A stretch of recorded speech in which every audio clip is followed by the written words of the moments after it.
నమస్తే నేను మీ Gopi welcome back to our channel. ఈరోజు మనతో వచ్చేసరికి high court advocate and political analyst Prashant గారు మన ముందు ఉన్నారు. సార్ నమస్తే సార్. నమస్తే. సార్ ఏపీ రాజకీయాలు అయితే మరీ దారుణంగా తయారయ్యాయి. ఎక్కడైతే విజయవాడలో మొన్న జరిగిన జగన్ మీద ఒక రాయి ఘటన అయితే జరిగింది. ఆ రాయి ఘటనలో ఒక ఇద్దరు నిందితులను అయితే పోలీసులు అయితే అరెస్ట్ చేయడం జరిగింది. ఆ ఇద్దరిని కూడా నిన్న కోర్టు కూడా హాజరుపరిచారు. ఆ హాజరుపరిచిన తర్వాత ఒక నిందితులు అయితే దాంట్లో ఎటువంటి సంబంధం లేదని ఈరోజు అయితే విడిచిపెట్టడం జరిగింది. అసలుకి ఎందుకు తీసుకున్నారు, ఎందుకు అదుపులో తీసుకున్నారు, ఎందుకు వదిలిపెట్టారు, ఆ చిత్రహింసలు చేశారంట, అసలు ఏం చేశారు, ఏ1కి ఎటువంటి శిక్ష పడే అవకాశం ఉంది, ఇంకా ఏ2 ఎప్పుడు దొరుకుతారు, మీ మాటల్లో. జగన్ గారి పైన జరిగిన ఆ సంఘటన అనేది చాలా దురదృష్టకరం. ఇంకోటి ఏంటంటే it is a question of security to the CM of the state. ఒక సీఎంకి రక్షణ కరువు అయితే ఏంటి అనేది అక్కడ పరిస్థితి. అండ్ అక్కడ అలాంటి సంఘటన జరగడం వల్ల అక్కడ మన ఆంధ్రప్రదేశ్ పోలీస్ వ్యవస్థకి ఒక ఛాలెంజ్ లాగా అది భావించడం జరిగింది. సరే, నిందితుల్ని పట్టుకోగలి వాళ్ళని కోర్టులో హాజరుపరిచినప్పుడు అక్కడున్న వాళ్ళ సర్కమ్స్టాన్షియల్ ఎవిడెన్స్ ప్రకారము ఏ1 నేరం చేసినట్లు అక్కడ రుజువైంది. ఏ2 దానికి ఆయనకు వేరే కొన్ని రిలాక్సేషన్స్ ఉండడం వల్ల అతన్ని వదిలిపెట్టడం జరిగింది. అయితే ఇప్పుడు దాని నుండి ఇన్వెస్టిగేషన్ జరుగుతుంది. దానికి ఎవరు ప్రేరేపించారు, అబెట్మెంట్ ఎవరు చేశారు, మరి ఒక ముఖ్యమంత్రి పైన రాయితో దాడి చేయడం అంటే అది it's a very big heinous criminal offence. దానికి కుట్రపూరితంగా ఏముంది అని అన్ని యాంగిల్స్లో కూడా ఇప్పుడు పోలీసు వాళ్ళు ఎంక్వైరీ చేయడం జరుగుతుంది. ఎందుకంటే ఇది క్రూషియల్ ఎలక్షన్స్ టేకింగ్ ప్లేస్. ఒకటేసారి ఎమ్మెల్యేస్కి ఎంపీస్కి ఒకటేసారి జరుగుతున్న ఎన్నికలు. తర్వాత అక్కడ హోరాహోరీ పోటీ ఉంది. ఒకవైపు జగన్ గారు, ఇంకోవైపు మహానేతలైన చంద్రబాబు నాయుడు, నరేంద్ర మోడీ గారు, పవన్ కళ్యాణ్ ఇలాంటి కూటమిగా ఏర్పడి జగన్ గారితో ఇక్కడ ఎలక్షన్స్ ఫైట్ చేస్తున్నారు. ఇవన్నీ ఒక ఎత్తు అయితే ఇంట్లో పోరు కూడా జగన్ గారు ఫేస్ చేస్తున్నారు. ఈ రసవత్తర ఎన్నికల రణరంగంలో మరి దాడి జరగడం అనేది చాలా బాధాకరమైన విషయం. అంటే జగన్ గారి విషయానికి వస్తే జగన్ గారు ఏ దాడినైనా ఎదుర్కొనే శక్తి అతనికి ఉన్నది. ఎందుకంటే అతను జైలు జీవితం గడిపి మనోస్థైర్యంతో మళ్ళీ వచ్చి ముఖ్యమంత్రి అయిన వ్యక్తి. ఆయన గుండె ధైర్యం ఎక్కువ ఉందని జగమెరిగిన సత్యం.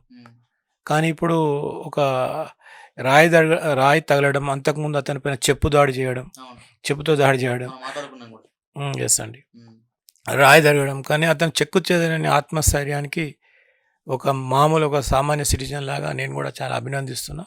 ఆయనకున్న దాన్ని ఆయన మంచి స్ఫూర్తిగా తీసుకోవాలి ఎవరైనా యూత్. ఇప్పుడు చిన్న చిన్న విషయాలు జరుగుతూనే చాలామంది యూత్ ఎక్కడికో వెళ్ళిపోతారు. నేను వాళ్ళు చెప్పలేను. మరి ఆయన మంత్రి ఒక స్థాయిలో ఉండి ఎంత ధైర్యంగా అయితే ముందుకెళ్తున్నాడు. ఆయన కూడా పెద్ద సీనియర్ సిటిజన్ కాదు, ఆయన మంచి యూత్ యంగ్ ఏజ్లోనే ఉన్నాడు ఆయన ఇంకా. కాబట్టి అయితే పాయింట్ ఆఫ్ వ్యూ ఇక్కడ ఏంటంటే ఒక మనిషికి దెబ్బ తగిలితే శారీరకంగా ఆయన హాస్పిటలైజ్ అయ్యి ప్రచారంలో పాల్గొనని ఒక వ్యూహంతో అతని పైన దాడి చేయడం జరిగింది. కానీ అది మైనర్గా బై లక్కీగా, అంటే కంటి పైన కొట్టడం అనేది మీరు అర్థం చేసుకోండి, అది వెరీ వెరీ సెన్సిటివ్ పార్ట్. ఇప్పుడు కంటి పైన దెబ్బ తగిలితే వెరీ సెన్సిటివ్ పార్ట్. మరి ప్లానింగ్ అట్లా ఉంది, దాన్ని సీరియస్గా తీసుకోవాలి. ఇంకా భవిష్యత్తు ఇలాంటివి జరగకుండా. ఇప్పుడు ఒక రాళ్ళ దాడి జరిగింది. ఇప్పుడు క్రమంగా దాడుల ఉధృత పెరుగుతుంది. మనం అబ్జర్వ్ చేస్తే చెప్పుతుంది దాడి అంటే అది అక్కడ బ్లడ్ షెడ్ రాకుండా జాగ్రత్త పడ్డారు. ఇప్పుడు ఒక రాయితో స్టార్ట్ చేశారు. అది రాయి నుండి మరి బాంబుల స్థాయికి వెళ్ళే అవకాశం ఉంది. కాబట్టి మన అక్కడ ఉన్న పోలీస్ వ్యవస్థ ఇప్పుడైతే మనకు సెంట్రల్ గవర్నమెంట్ కూడా ఈ ఎలక్షన్ సందర్భంగా ప్రొటెక్షన్ ఫోర్స్ని డిప్లాయ్ చేస్తుంది. అక్కడ వాళ్ళందరూ స్ట్రిక్ట్గా మానిటరింగ్ చేస్తూ ఇలాంటి అవాంఛనీయ సంఘటనలు జరగకుండా పోలీసు వారు, తర్వాత మిలిటరీ ఫోర్స్తోని చాలా కట్టుదిట్టమైన భద్రతా ఏర్పాట్లు చేస్తేనే ఎన్నికలు సజావుగా జరిగే అవకాశం ఉంది. సార్, ఇప్పుడు ఏ1 ఎవరైతే ఉన్నారో అతన్ని బాగా చిత్రహింసలు చేసి, అతను మైనర్ అయినా సరే చిత్రవద గురి చేసి, 3rd డిగ్రీ అన్ని చేసి కూడా అతన్ని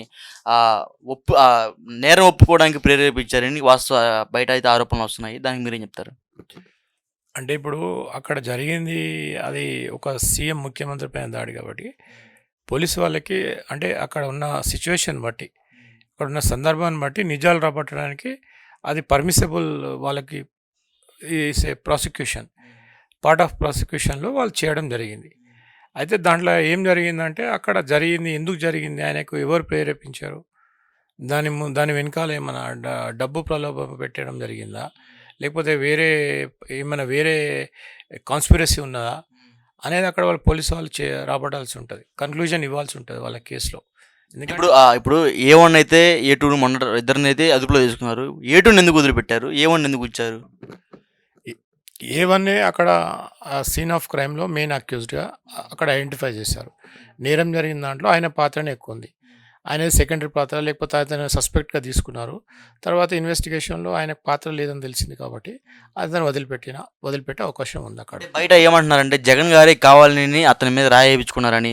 అదేవిధంగా ఇద్దరు ఏ1, ఏ2 ఎవరైతే ఉన్నారో లాస్ట్ టైం కోడిగుత్తి సీన్‌లాగా ఈళ్ళని కూడా జైల్లో ఏసి 5 ఏళ్ల పాటు మగ్గుతారని జైల్లో అని బయట ప్రచారాలు జరుగుతున్నాయి. దీనికి మీరేమంటారు? అయితే ఇక్కడ అది అంతా ఇట్స్ వెరీ ఈ స్పెక్యులేషన్స్, ఆరోపణలు ఎవరికి వాళ్ళు ఊహించుకుంటారు అంతే. ఎవరి వాళ్ళు కూడా స్వయంగా చేసుకునే గానీ, ఈ జగన్ గారి విషయంలో ఇప్పుడు స్వయంగా అతనే ఈ స్టోరీ క్రియేట్ చేసిండు. అతనే జరిగిందనేది దట్స్ టోటల్లీ ఫాల్స్ అలిగేషన్. ఎందుకంటే అలాంటి చీప్ ట్రిక్స్ చేసే అవకాశం జగన్ గారికి లేదు. అవసరం కూడా లేదు. ఆయన పొలిటికల్ కంపెయినింగ్‌లో ప్రచార సభలో ఉన్నాడు. ఆయన చేసుకుంటూ వెళ్తాడు.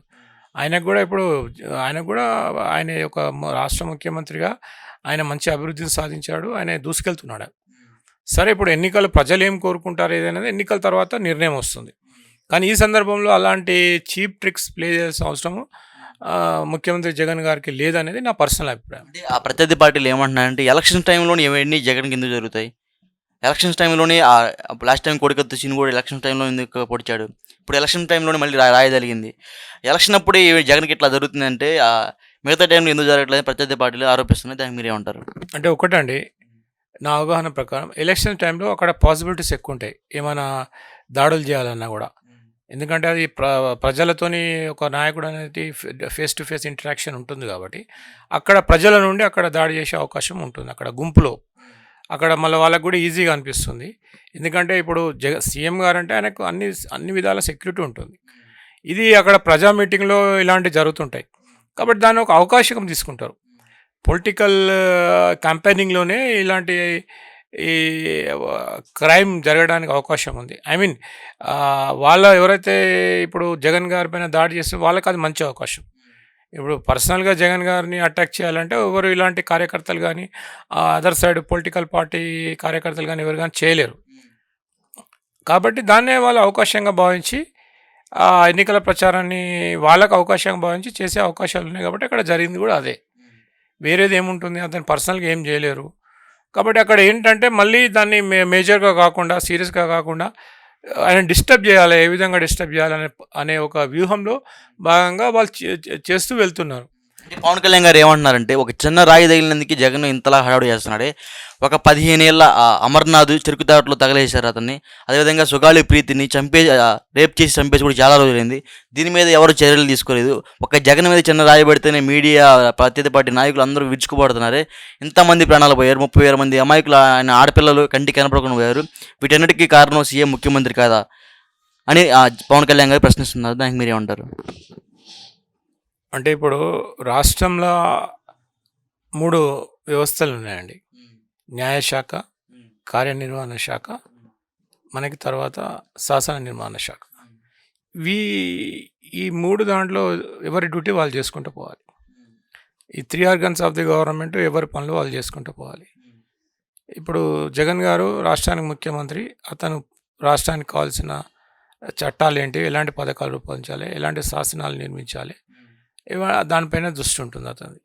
ఎలాంటి పథకాలు చేపట్టాలి, దాన్ని ఎట్లా శాసనసభలో ప్రవేశపెట్టి ఎలా మద్దతు పొంది దాన్ని ఒక చట్ట రూపం దాల్చాలనే విషయాలపైన వాళ్ళది మెయిన్గా కాన్సన్ట్రేషన్ ఉంటుంది. మిగతాది మనం ఎట్లా ఇంప్లిమెంట్ చేయాలనేది మనకి ఎగ్జిక్యూటివ్ పార్టీలో ఉంటుంది. ఇప్పుడు దీనికి జ్యుడిషియల్ అండ్ ఈ పోలీస్ వ్యవస్థ అనేది వాటిని అన్నింటినీ సమీక్షించాలి. ఇప్పుడు దానికి ఎన్నో జరుగుతుంటాయి. ఈ క్రమంలో ఎన్నో జరుగుతుంటాయి. దాన్ని మెయిన్గా అలాంటి నేరాలని అలాంటి వాటన్నింటిని తీసుకొని చట్టం దృష్టికి తీసుకెళ్లాల్సిన బాధ్యత ఎవరిది? పోలీస్ వాళ్ళది. పోలీస్ వాళ్ళు అలా ఏం జరుగుతుందని కంప్లీట్గా మానిటర్ చేయాలి. మనకు అక్కడ హోమ్ డిపార్ట్మెంట్ ఉంటుంది. దానికి ఒక మంత్రి ఉంటారు. తర్వాత ఇప్పుడు మళ్ళీ పోలీస్ వ్యవస్థ మొత్తం డీజీపీ దగ్గర నుండి ఎస్హెచ్ఓస్ దాకా వాళ్ళకు వాళ్ళకి సహాయం చేయాల్సిన అవసరం ఉంది. శాంతి భద్రతల నిర్వహణలో పోలీసు వాళ్ళ పాత్ర ఉంటుంది. సో ఫైనల్గా సార్ ఇప్పుడు ఎవరైతే జగన్ మీద రాయితీ దాడి చేసిన అతను ఎవరు ఉన్నారు, ఆ మైనర్ బాలుడు A1 నిందితులు ఎవరైతే ఉన్నారు, అతను ఒకవేళ ఆరోపణ నిర్ధారణ అయితే ఎన్ని సంవత్సరాలు జైలు శిక్ష పడే అవకాశం ఉంటుంది అంటారు? అంటే ఇప్పుడు అది ఆల్రెడీ ఒక బ్లడ్ షెడ్ జరిగింది అక్కడ. అది attempt murder maybe how they are going to 307 పెడితే శిక్ష పెద్దగా ఉంటుంది.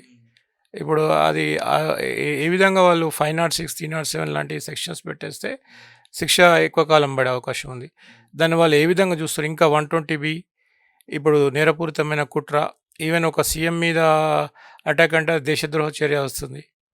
ఇలాంటివి మరి అక్కడ ఎలాంటివి ఉన్నది? ఇంకా ఛార్జ్షీట్ ఫైల్ అయిందా? ఏ స్థాయిలో ఉంది? దానికి ఏ విధంగా ప్రొసీడ్ అవుతున్నారు? వాళ్ళకి ఎవిడెన్సెస్ ఏమేమి ఉన్నాయి అనేది అక్కడ కోర్టులోనే ఆ విషయము బహిర్గతం అవుతుంది. Okay sir, thank you sir.